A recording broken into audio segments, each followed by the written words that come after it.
they use Syria as the primary route for truck traffic. Okay, so there's constraints there because that's going to get right into the interests of the AKP. So it's going to be very interesting to see what Turkey chooses going forward. I think the Turkish position is much more subtle and I think we'll see that evolve over the coming period. Last but not least, U.S. position and opportunities for leverage. I think you will see President Obama come out and make statements combined with today's announcements on sanctions. I think too much has been placed on whether he has to go. I think there is convergence on that. I would suspect that President Obama will indeed say that at a certain point. I don't know if it will be tomorrow or the next day.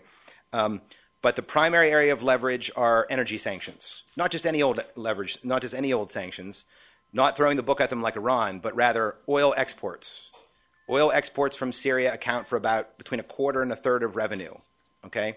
So unlike Saddam Hussein's Iraq, where the lion's share of state revenues came from oil proceeds, in Syria it's only for a quarter or a third. So it will cripple the regime, get it to run down its reserves, and borrow more money from the bourgeoisie, but it won't decimate society. Will it affect society? Sure, it will. It depends on how long this goes on.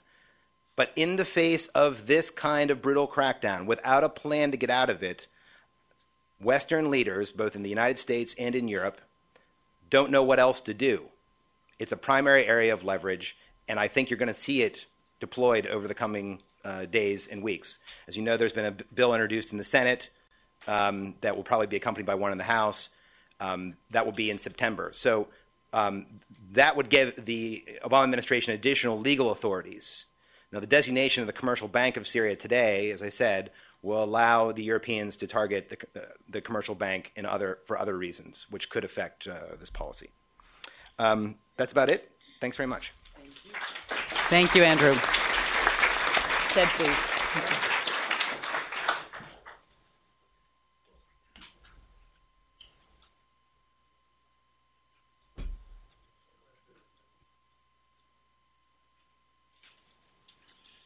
I've been asked to speak a little bit about U.S. policy and all of this.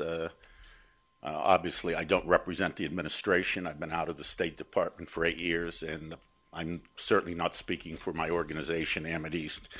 To the extent I have value on a panel like this, it's perhaps that my official involvement as a U.S. official with Syria goes back to December 1976 when I first arrived there as a relatively young political officer, and have served there subsequently as DCM and ambassador, and worked back in the department on Syria as well. So my career tended to intersect a lot with this regime, since it's the only regime that's been around since I was young.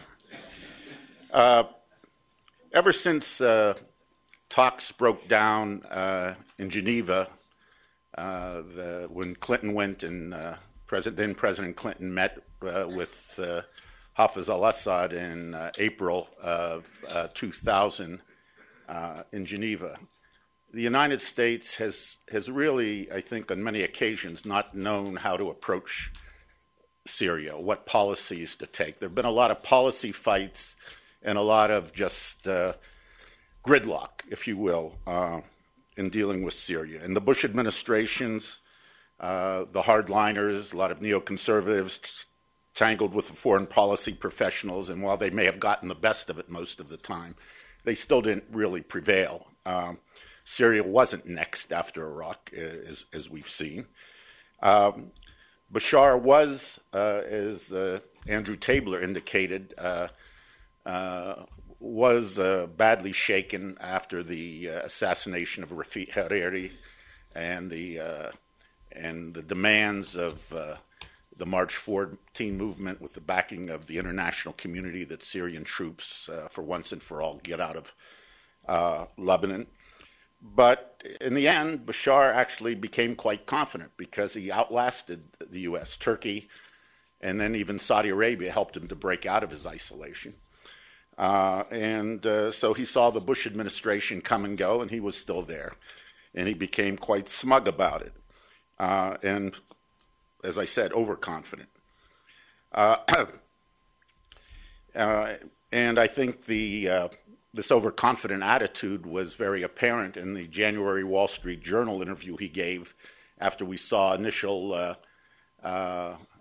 uprisings in Tunisia and Egypt, where he basically said, as far as Syria goes, it can't happen here because I've aligned my policies with that of my people.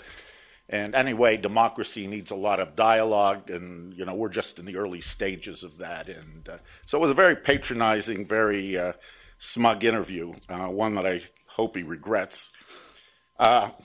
Meanwhile, when the Obama administration came in, they came in with the idea that we're going to talk to our adversaries, which of course included Syria.